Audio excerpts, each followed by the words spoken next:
చేయడం కూడా జరిగింది అధ్యక్ష. తాండూరు నియోజకవర్గంలో బసిరాబాద్ మండలంలో నీళ్లపల్లి జలాల్పూర్ గ్రామంలో అధ్యక్ష మనకు తెలంగాణకు కర్ణాటక స్టేట్కి సరిహద్దుల్లో చాలా ఇబ్బంది వస్తూ ఉన్నది. ప్రతి సంవత్సరము పంటలు వేసుకునే టైంలో అక్కడ ఉన్నటువంటి గిరిజనులు విత్తనాలు వేస్తూ ఉన్నారు. వేసిన తర్వాత కర్ణాటక రైతులు వచ్చి దాన్ని చెడిపోవటం, దాన్ని చెడగొట్టడము, ఈ విధంగా పోలీస్ కేసులు కూడా చాలా అవుతూ ఉన్నాయి అధ్యక్ష.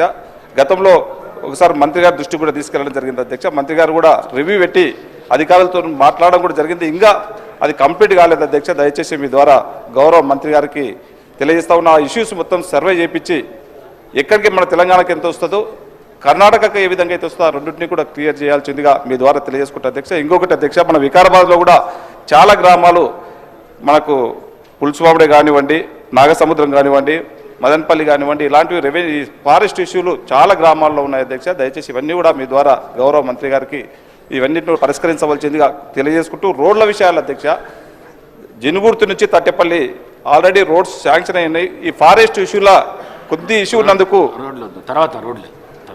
ఆ ఇష్యూస్ గురించి ఆగిపోతుంది అధ్యక్ష. తమరి ద్వారా సుమారు ఒక 8 మంది సభ్యులు రెవెన్యూ ఫారెస్ట్ బార్డరు డిమార్కేషన్ చేసే దాంట్లో, అదే రకంగా పోడు భూములు పట్టా ఇచ్చిన దాంట్లో ఫారెస్ట్ వాళ్ళు ఇన్వాల్వ్మెంట్ అవుతున్నారనే సమస్య దాంట్లో గురించి, అదే రకంగా కొన్ని ఒకళ్ళిద్దరు మెగారెడ్డి గారు కానీ, మనోహర్ రెడ్డి గారు కానీ, మదన్మోహన్ గారు అడిగారు. అదే రకంగా బాలు నాయక్ గారు, పాల్వాయి హరీష్ గారు, ఖమ్మంపల్లి సత్యనారాయణ గారు, మురళీ నాయక్ గారు, అనిరుద్ధ్ రెడ్డి గారు, మెగారెడ్డి గారు, మనోహర్ రెడ్డి గారు, వీళ్ళు అడిగిన వాటిలో ఎక్కువ రెవెన్యూ ఫారెస్టు ఈ బార్డర్కి సంబంధించిన అంశాలు గెట్టు అంటే ఫారెస్ట్ వాళ్ళ రెవెన్యూలో చూపిస్తుంటారో, రెవెన్యూ వాళ్ళ ఫారెస్ట్లో చూపిస్తున్న మాట నిజం. ఇది ప్రతి జిల్లాలో అనేక అడవి ప్రాంతాలున్న అనేక ప్రాంతాల్లో ఈ సమస్య వస్తున్నమాట వాస్తవం. ఇప్పుడు 8 మంది అడిగారు. ఇక్కడ ఉన్న వాళ్ళలో నాకు తెలిసి సుమారు రాష్ట్రంలో ఒక 30 నుంచి 35 నియోజకవర్గాల్లో ఈ సమస్య ఉన్నమాట నిజం. ఈ మధ్య గౌరవ శాసనసభ్యులు సాంబశివరావు గారి కొత్తగూడెం నియోజకవర్గంలోని పాలవంచ మండలంలో ఒక రేగల్ అనే విలేజ్ ఉంటుంది అధ్యక్ష. ఈ రేగల్లో కూడా సేమ్ ప్రాబ్లం. ఎప్పుడో తరతరాల నుంచి గిరిజనులు గిరిజనేతరులు సాగు చేసుకుంటున్నారు. ఆ భూమి పట్టా భూమి అనేది వీళ్ళ క్లైము. అక్కడ ఒక దొరలది వెనక. ఇది మాది అనేది ఎప్పుడు వీళ్ళు పంట వేసుకున్నా వాళ్ళు వచ్చి ఆ పంటని డిస్టర్బ్ చేయటం, ఆ పంట వేసుకునే ఆవిటి పడ్డ టైంలో గొడవ చేయటం జరుగుతూ ఉంది. గౌరవ సాంబశివరావు గారు, అదే రకంగా స్థానిక ఆ రైతులందరూ నేను రెవెన్యూ మంత్రి అయిన తర్వాత నాకు వచ్చి ఈ బాధని వెళ్ళబుచ్చుకోవటం జరిగింది. ప్రత్యక్షంగా కలెక్టర్ గారికి ఆదేశిస్తే సుమారు 426 ఎకరాలు, అది ఫారెస్ట్ ల్యాండ్ కాదు, అది ప్రభుత్వ భూమి. అంటే ప్రభుత్వ భూమి అంటే ఆనాడు ఆ దొరల భూమే, దాన్ని మనం ఇవ్వచ్చు అనేది ఫైనల్గా తేల్చడం జరిగింది. ఇలా రాష్ట్ర వ్యాప్తంగా అనేక రెవెన్యూ గ్రామాలలో గౌరవ సభ్యులు చాలా పాయింట్ వేదిక నోట్ చేసుకున్నాను.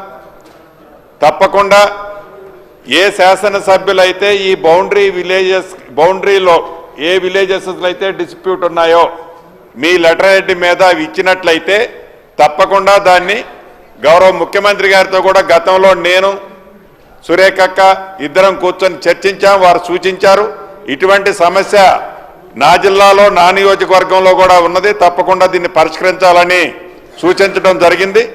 రాబోయే రోజుల్లో ఇక్కడ ఇంకొక సమస్య కూడా ఉంది అధ్యక్ష. అది గౌరవ ముఖ్యమంత్రి గారు కూడా నాకు చాలా క్లియర్గా చెప్పారు. రాష్ట్రంలో సర్వేర్లు ఉండాల్సింది 892 మంది ఉండాలి యథార్థంగా. ఇందిరమ్మ రాజ్యం ఏర్పడే నాటికి సర్వేర్లు ఉన్న సంఖ్య 242 మంది. అన్ని మండలాల్లో సర్వేలు షార్ట్ ఫాల్ ఉన్నమాట నిజం. దీని మీద ఈ రాష్ట్రంలో ఇమ్మీడియట్లీగా వీలైనంత తొందరలో 1000 మందిని సర్వేర్లను అయితే మనం ఏర్పాటు చేసుకోవాల్సిన అవసరం ఉందని గౌరవ ముఖ్యమంత్రి గారు సూచించారు. రాబోయే 2-3 నెలలలోపు ఈ సర్వేలను ఫిల్ చేస్తే ఏవైతే ఈ బౌండరీ ఇష్యూస్ ఉన్నాయో ప్రతి మండలానికి ఇందాక గౌరవ సహచర శాసనసభ్యులు చెప్పారు. ఆ సైజును బట్టి, ఆ మండల సైజును బట్టి ఒక సర్వేరినా ఇద్దరు సర్వేరినా అక్కడ అపాయింట్ చేసి తప్పకుండా న్యాయంగా అడిగే, అంటే అక్కడ సమస్య కూడా అంతే ఉంది. గ్రామాల్లో ఎప్పుడైతే ఆవిడ పడుతుందో ఇది మాదని ఫారెస్ట్ వాళ్ళు వచ్చి దుంతారు. ఫారెస్ట్ వాళ్ళు వచ్చి దున్నేస్తాడు లేచిన పంటని. ఏదైతే పోడు భూములు పట్టాలు ఉంటాయి, పోడు భూములు పట్టాలు ఉన్నా కూడా ఫారెస్ట్ వాళ్ళు నీ పోడు భూమి ఏడలేరు, అక్కడెక్కడో ఉందంటాడు. సమస్య ఉన్నమాట నిజం.